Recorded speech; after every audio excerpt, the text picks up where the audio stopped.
Chicago, and today I'm talking with my client Ian Cruz, who recently purchased his first house hack. Now, part of this series, we're going to be talking about forced appreciation through his property. Ian is going to be giving us some access on his deal and what it's going to take to get rid of his PMI.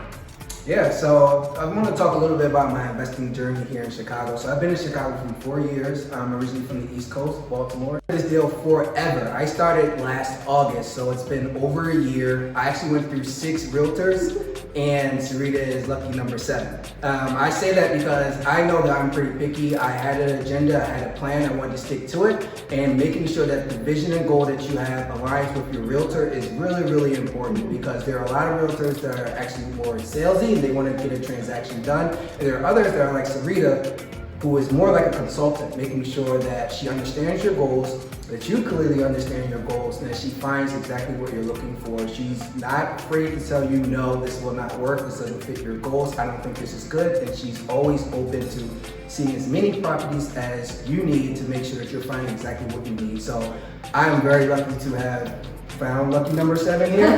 But yeah, so I'm really excited about this particular project and talking more about it. Yeah, so for Ian's project, we did go all over the city. We wanted to make sure that we cast a wide net, which I always recommend to any buyers because you don't really know where you're going to end up. There are people that are very specific on locations in neighborhoods or school districts, and obviously we want to try to honor that. For most of our house hackers, that first property is their insight into a bigger portfolio, and you have to do it right. So in order to make sure that you're not leaving any opportunities behind, we were down in Bronzeville, we were down in, oh gosh, we went down to Woodlawn. We went down to Woodlawn. We've gone all the way up over in Jefferson Park. We ended up here at the border of Albany Park and Old Irving Park. I actually used to live about 2 blocks away when I was renting in years past. So I'm very familiar with this area. And for Ian, we wanted to make sure that this was something that was going to be that launching point. Now, let's talk a little bit about the deal. So this is kind of where we're at today. We found something that was not 100% turnkey, but had some reno throughout the years. We have 2 units that have forced AC. We had 2 units that had kitchens and bathrooms completed, and then we had 3 units that needed a bit of, or 2 units that needed a bit of work. So there was a kind of a hodgepodge here, which really excites me in terms of like what we can get out of the property. Yeah, I agree. So the good thing about that, when you have 2 done, 2 not done, it's not overwhelming. It gives me something that I can manage. Obviously, I'm living in a unit, so I'm getting my unit renovated as well as the other vacant. So perfect timing to get 2 things done, and I have 2 units already ready to go with renters in it, and something that I can continue to turn over.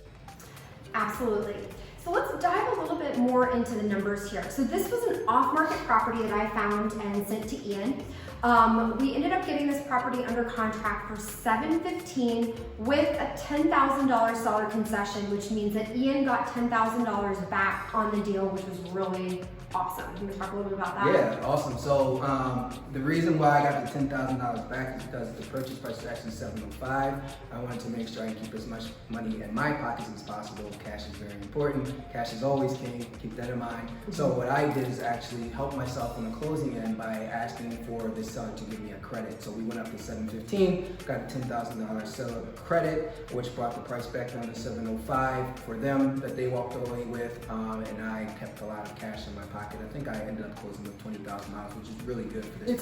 That's great, because you really go into this with as little skin in the game as possible, especially right now with everything that's happening in the world. You want to make sure that really all of your cash, there's just king, you keep in your pocket. And especially when you're trying to force appreciation through your property, having the cash to pay for your reno is really important. So we looked at obviously the comps towards the purchase price, but we also looked at comps for after repair value.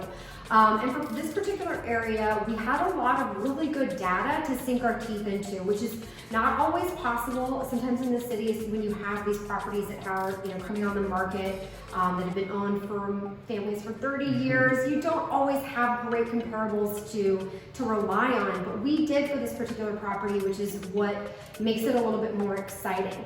So when we looked at the comps, we knew that we could, if we wanted to gut it all and make, really sexy kitchens, bathrooms, and eccentric open concept floor plans, we could get really high appreciation.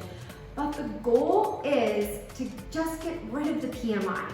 So taking this apart a little bit with having the two renos going on, pulling the cash from the sellers and the purchase price and really putting that right away into the property was very important. Yeah, that's key. One thing she mentioned was the ARV and having that data to really support the purchase. For me specifically, I wanted to make sure that I knew exactly what the next step was. So not just buying at a price that I felt good about, but actually how much ARV can I get? And it's really important when you have that gap because it allows me to get rid of the PMI. So keeping the cash in my pockets allows for me to put the cash into the actual units. I'm getting both of these rehab for roughly about $30,000, which is pretty good as well. That allows for me to get the ARV. Obviously, I have the cash I put into it, get the ARV, and that'll help for me to get rid of that PMI. And one thing I will say about the $30,000 rehab pricing is that it really does depend on the type of property. We took both bathrooms down to the studs, so that's a little bit more pricey. Kitchens, which are also a little bit more pricey, and we had some windows. So we were able to kind of work with Jonathan, with Quality Builders on the quotes on this just to make sure that we're keeping this within a good budget price for the property.